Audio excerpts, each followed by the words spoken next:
আমার শিক্ষক একবার একটি গল্প বলেছিলেন। এক ব্যক্তি তার ছেলেকে নিয়ে একটা পার্কে হাঁটছিল। তারা একসাথে হাঁটছিল। ছেলেটি গাছের উপর একটা কাক দেখে বলল, বাবা এটা কি, এটা কি? বাচ্চার বয়স ছিল 2 বছর। বাবা বলল, এটা একটা কাক। ছেলে আবার বলল, বাবা এটা কি? বাবা আবার উত্তর দিল, এটা একটা কাক। আচ্ছা ঠিক আছে, বাবা এটা কি? বাবা বলল, এটা একটা কাক। ও কাক, এটা কি? এটা একটা কাক।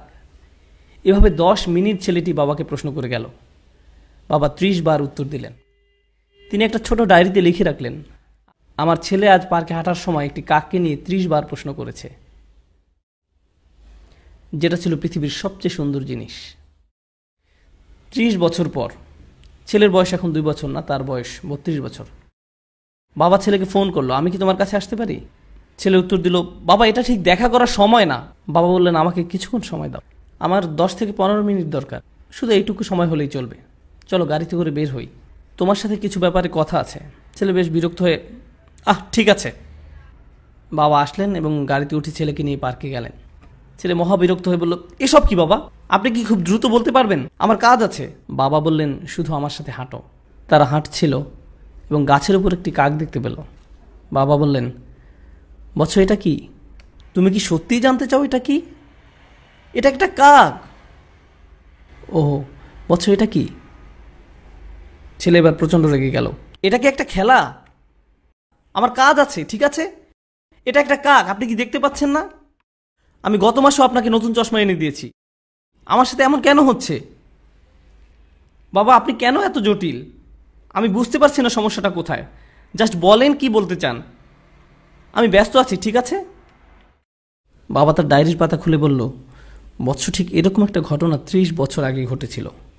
আমরা এই পার্কে হাঁটছিলাম, তুমি একটি কাক দেখেছিলে। তুমি 30 বার আমাকে এটার সম্পর্কে জিজ্ঞেস করেছিলে, আমি প্রতিবার হেসে উত্তর দিয়েছিলাম।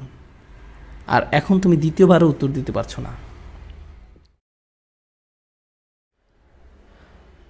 আমরা আমাদের পিতামাতাকে কি দিচ্ছি? মূল বিষয় হলো, আল্লাহ প্রথমে নিজের কথা উল্লেখ করেছেন, তারপর পিতামাতার কথা উল্লেখ করেছেন। তোমরা নিজেরাই চিন্তা করো, তারা তোমাদের জন্য কি করেছেন এবং তোমরা তাদের জন্য কি করছো। এমন অনেক পিতামাতা আছেন, যখন তাদের সন্তান আইসিইউতে থাকে, তারা ছোট্ট গ্লাস বক্সের দিকে তাকিয়ে দাঁড়িয়ে থাকেন, যার ভিতরে শিশুটি আছে। দিন রাত 24 ঘন্টা হাসপাতালে শুধু দাঁড়িয়েই থাকেন, কখনো বসেন না, শুধু দাঁড়িয়ে থাকেন। ভেন্ডিং মেশিনের খাবার দিয়েই তাদের জীবন চলছে।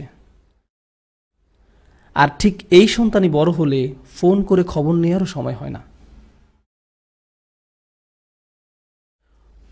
কত মা তার সন্তান ভূমিষ্ঠ করতে মৃত্যুর কাছাকাছি চলে যায়, আর এখন তার ফোনের উত্তর দেওয়া অনেক কঠিন হয়ে পড়েছে। আর এখন তাকে কি দিচ্ছেন? সারাদিন 2 মিনিটের মতো সময়। তাকে কিছুটা গুরুত্বপূর্ণ ভাবতে দিন। এটা কতটা অন্যায্য যে আপনি তাদের নিকট ছিলেন সবচেয়ে গুরুত্বপূর্ণ, আর এখন তারা আপনার কাছে গুরুত্বহীন। এটা কতটা ন্যায় বিরুদ্ধ। তারা এই যন্ত্রণা প্রতিদিন বয়ে বেড়ায় যে আমি আমার সন্তানের কাছে কিছুই না, আমি তাদের কাছে কিছুই না, আমি তাদের কাছে মূল্যহীন, আমার জন্য তাদের হাতে কোনো সময় নেই। কোনো কিছু আপনার কাছে মূল্যবান মনে হলে তাতে আপনি সময় দান করেন। বেশিরভাগ ক্ষেত্রে এই সময় আমরা পিতামাতার কাছ থেকে দূরে সরে থাকতে চাই। আপনি আপনার বন্ধুদের সাথে থাকতে চান, নিজের মতো করে থাকতে চান, মাতা পিতার সাথে থাকতে চান না। এই বদ অভ্যাসটা আপনিই বাড়তে দিয়েছেন, আর সময়ের পরিক্রমা এটা আরও খারাপ হতে থাকবে।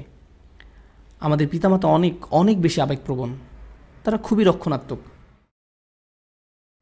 এটা বুঝতে পারবেন না যতক্ষণ না আপনি নিজে পিতামাতা হবেন। আপনার বয়স 60 হলেও আপনি তাদের কাছে শিশু।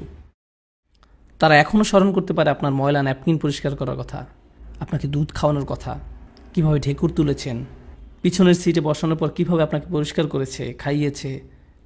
আপনি স্মরণ করতে পারেন না, কিন্তু তারা পারে। আমার সন্তান এটি মনে রাখবে না।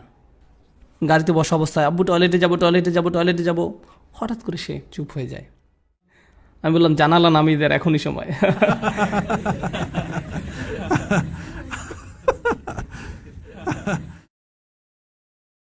তারপর সে বলা শুরু করলো, আমি ঈদে কোন খেলনা পাবো। আমি ভাবলাম, ওকে, গাড়ি চালানোর জন্য আজ ভালো সময় নয়। তারপর সে যখন কলেজ থেকে গ্রাজুয়েশন করেছে, একদিন বিয়ে করেছে, সে তখন আর এটা মনে রাখবে না। কিন্তু কে কখনো ভুলে যাবে না? আমি কখনো ভুলে যাব না। আমি ভুলবো না তাকে কিভাবে বাথরুমে নিয়েছি, তাকে পরিষ্কার করেছি, জামা পরিয়েছি। সে বলেছিল, আব্বা এই স্পাইডারম্যান পোশাকটা পরিয়ে দিন। আমার সন্তানের কিছুই মনে রাখবে না, আমি রাখবো, আমি মনে রাখবো। এই একই শিশু যখন পিতাকে একদিন বলে, বাবা আমি ঠিক তোমাকে বুঝতে পারি না, আমার হাতে একদম সময় নেই, এটা আসলেই তাকে দুঃখ দেয়, এটা আসলেই তাকে দুঃখ দেয়। ঠিক এই আচরণটাই আমি আপনি আমাদের পিতামাতার সাথে করে থাকি। তারা ছিল আমাদের জীবন, আমাদের জন্য তারা তাদের জীবন দিয়েছেন, তাদের ক্যারিয়ার বিসর্জন দিয়েছেন, তাদের ছুটি, তাদের বন্ধুবান্ধবদের সঙ্গ ত্যাগ করেছেন। আপনি জানেন সেটা? আমি এটা এখন জানি, আমি তখন জানতাম না। আপনি আসার আগ পর্যন্ত তাদের জীবনের এক ধরনের পরিকল্পনা করা ছিল, আর আপনি আসার পর আপনিই হয়েছেন তাদের পরিকল্পনা, আপনিই তাদের সব কিছু। এখন একটা কিছু আপনার মন মতো না হলেই আপনি রাগান্বিত হয়ে পড়েন, কিছুই শুনতে চান না, তাদের সাথে রেগে কথা বলেন। আমরা এখানে এই মুহূর্তে ইসলাম নিয়ে আলোচনা করছি না, আমরা শালীনতার কথা বলছি। তারা আপনার জন্য কি করেছে আর আপনি তাদের কি ফিরিয়ে দিচ্ছেন, এটা খুবই অন্যায়, এটা খুবই অসমীচীন। আমার বাবা এত বিরক্তিকর, আমার মা এই, তারা সবসময় রাগী, তারা কখনো সুখী নয়, তারা এই তারা সেই। কিন্তু আপনি কি, আপনার অবস্থা কি? আমি আপনাদেরকে বলছি, আমি সব সময় এটা বলার সুযোগ পাই না, যদি আপনি আপনার বাবা মার দোয়া না পান, আপনার জীবনে কোনো কিছুই ভালো হবে না। আপনার জীবনের কোনো কিছুই ভালো হবে না যদি তারা আপনার কাছ থেকে সুখী না হয়। তাদের সুখী করার জন্য আপনাকে সব করতে হবে।